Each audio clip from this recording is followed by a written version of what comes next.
লাল সবুজের দেশ আমাদের এই বাংলাদেশ। হ্যালো ফ্রেন্ডস, আসসালামু আলাইকুম। সবাই কেমন আছেন? আশা করি সবাই ভালো আছেন। আপনাদের দোয়াতে আলহামদুলিল্লাহ আমিও ভালো আছি। তো বন্ধুরা, গ্রামে আসলে চারিদিকে শুধু সবুজ আর সবুজ, আর যেদিকেই তাকাই না কেন মনটা একদম জুড়িয়ে যায়।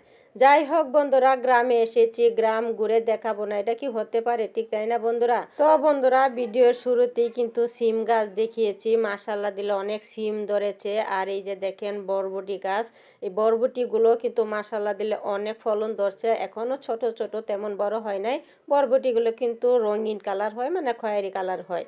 যাই হোক, তো এদিকে কিন্তু আমার ছোট আম্মা জানে বলতেছিল যে গ্রামে এসে অনেক ভালো লাগতেছে, তার অনেক খুশি হতেছে, যেদিকে তাকাচ্ছে এদিকে সবুজ আর সবুজ, মানে অনেক কিছু বলতেছিল।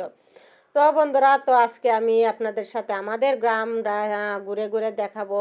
আর আমাদের গ্রামটা আপনাদের কাছে কেমন লেগেছে অবশ্যই কিন্তু জানাবেন। আর পুরোটা তো পারবো না ঘুরে ঘুরে দেখাতে, তাও যতটুকু পারি আপনাদের সাথে কিন্তু শেয়ার করব। যাই হোক, তো এইদিকে দেখেন আলু গাছ লাগিয়েছে। আলু গাছগুলো কিন্তু এখনো অনেক ছোট ছোট। আমাদের এই সিলেট অঞ্চলে কিন্তু আলু একদম লাস্টে মানে লাগায়, তো এই আলুগুলো লাগেও লাস্টে, হয়েও লাস্টে। তো এইদিকে দেখেন বন্ধুরা, এইদিকে এটা হলো লাল শাক করেছে। লাল শাকগুলো কিন্তু এখনো অনেক ছোট ছোট। কারণ আমাদের এদিকে, আবারও বলি, আমাদের এদিকে প্রচুর ধান হয়। ধান হওয়ার জন্য যে কৃষিগুলো করে, এগুলো কিন্তু একটু দেরি হয়ে যায়। তার জন্য কিন্তু আলু, লাল শাক যে কোনো গাছই কিন্তু লাগাইতে মানে একটু দেরি হয়, ফলনও মানে দেরিতে হয়। আর এইদিকে দেখেন ধানের চারা গজানোর জন্য ধান ছিটিয়ে দিয়েছে। এই ধানটা কিন্তু বুরু ধান হবে। যাই হোক, তো ওই দিকে থেকে চলে আসলাম। আর এই যে দেখেন কত সুন্দর, এটা কি পুঁই শাক গাছ। আমরা কিন্তু গ্রামে মানে আমরা যারা শহরে থাকি এইসব পুঁই শাক গাছ বা পুঁই শাক গাছের গোটা বিচিগুলো কিন্তু কিনে খাই।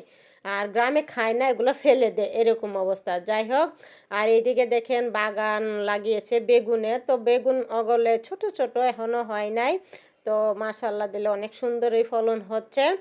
তা আজকে যেহেতু গ্রামে এখন কৃষি, তো সব দিকেই কৃষি, যেদিকে থাকে এইদিকেই কৃষি। আপনাদের সাথে শুধু কৃষিগুলোই শেয়ার করছি। আর কি করব, রাস্তার ধারটা হাঁটতেছি আর শেয়ার করতেছি।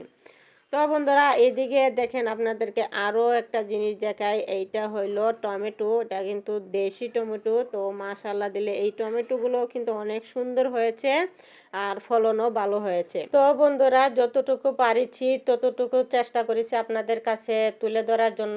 আর পারছি না, হাঁটতে হাঁটতে পা ব্যথা হয়ে গিয়েছে। যাই হোক, আমাদের গ্রাম এবং আমাদের গ্রামের কৃষিগুলো আপনাদের কাছে কেমন লেগেছে অবশ্যই জানাবেন।